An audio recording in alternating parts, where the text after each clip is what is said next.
Hi, so we're here at the end of the first day of the Wirepas Open, and I have found one of our key suppliers this year, or one of our partners anyway, which is Nordic Semiconductor. So, hey, why don't you introduce yourself to our folks out there, and let's talk a little bit about NR Plus while you're here. Thanks, good to be in the seat with you. So my name is Christian. I'm product director in Nordic, so basically product ownership for NR Plus and all the long range. NR Plus for me has just been, I think, growing and growing as we started with it.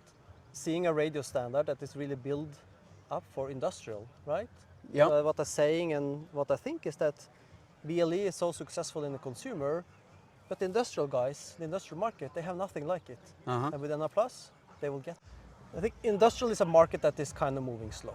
They need to look at the future, they need to be future proven. We see it also here in the first day. They're concerned around security, they're concerned about access to spectrum, they're concerned about interoperability. And these are things that NR Plus can do, and it's really cool to talk to some of the companies here and say they're starting to test NR Plus, and they have a radio and they're testing the spectrum, and they say, the spectrum is really open, there's nothing else there.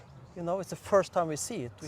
So you have all this complexity in industrial that I don't think you see the same in consumer. So if you can then have a radio solution that you can try to build standardized solution on the radio side, get to interoperability so that you can talk together even if you're doing a bit different things. You're a building automation guy or a utility guy, and you can build it globally so you don't have to maintain 10 different SKUs or ordering codes because you have to use different radios all over the world. There's no license required for NR Plus. That's a good point, because I talk about being a 5G technology and people ask me, oh, but do I need a SIM card? No, it's private network without SIM, without connectivity, but it's 5G technology.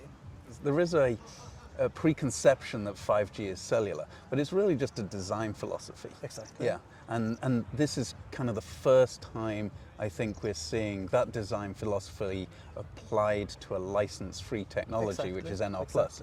Yeah. But I think it means something, because I think that with 5G, obviously ITU has spent a lot of time and money, a lot of fellows sitting there for days and months, working and talking how to make it future proven, how to support use cases, and we have that proven now for NR Plus with ITU. We know it's a technology that can really support use cases